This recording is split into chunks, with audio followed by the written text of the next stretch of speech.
कुठल्याही शुभ कार्याला जायचं असते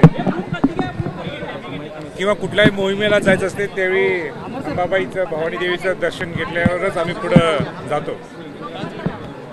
शिवाजी महाराज सुद्धा ज्यावेळी सिद्धी जोहरचा वेढा होता पन्हाळ्याला आणि शिवाजी महाराज संकटात होते आणि तिथून सुटका करून विशाळगडला पोचले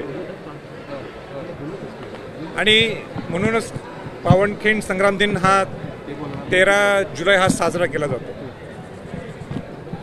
पण आज संकटात खऱ्या अर्थाने विशाळगड आहे.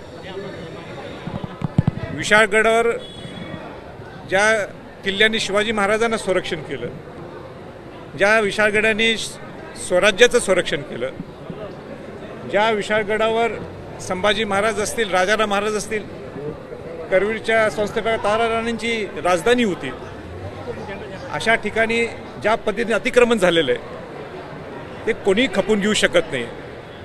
आणि हे औचित्य साधून आम्ही सर्व शिवभक्त किल्ला विशाळगडला शिवाजी महाराजांना वंदन करण्यासाठी, अभिवादन करण्यासाठी आम्ही सर्वजण जातो. ओएसिस फर्टिलिटीच्या तज्ञांनी IVF उपचार पद्धतीद्वारे 1 लाखांहून अधिक जोडप्यांना मातृत्व प्राप्तीचा आनंद दिला आहे. मोफत अपॉइंटमेंट बुक करण्यासाठी आजच संपर्क साधा. पोलिसांची फौज देखील ठिकठिकाणी उभी करण्यात आलेली आहे. तो त्यांचा प्रश्न आहे, त्यांना जे काही करायचं आहे. मी तर एक शिवभक्त आहे आणि शिवाजी महाराजांना वंदन करण्यासाठी मला जाण्यासाठी कोणी थांबू शकत नाही आहे आणि ह्या दृष्टिकोनातून पूर्वीसुद्धा गेलो आणि आजही निघालोय.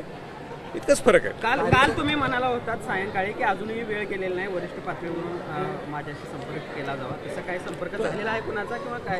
माझ्याकडं कोणी संपर्क साधला नाही आहे. तो त्यांचा प्रश्न आहे.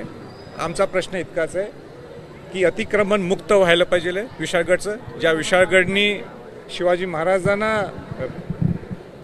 संरक्षण दिलं आणि शिवाजी महाराजांना अभिवादन करण्यासाठी, वंदन करण्यासाठी आमची जाण्याची ही जबाबदारी आहे.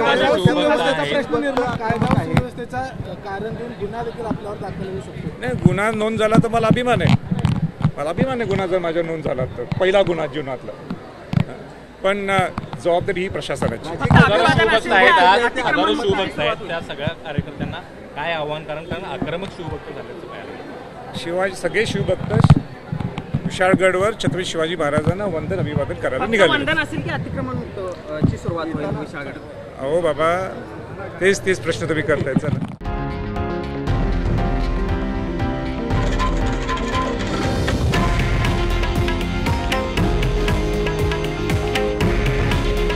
हे आहे देशातील नंबर 1 न्यूज नेटवर्क आणि आपण पाहत आहात TV9 मराठी. काळजी तुमची, हित महाराष्ट्राचं.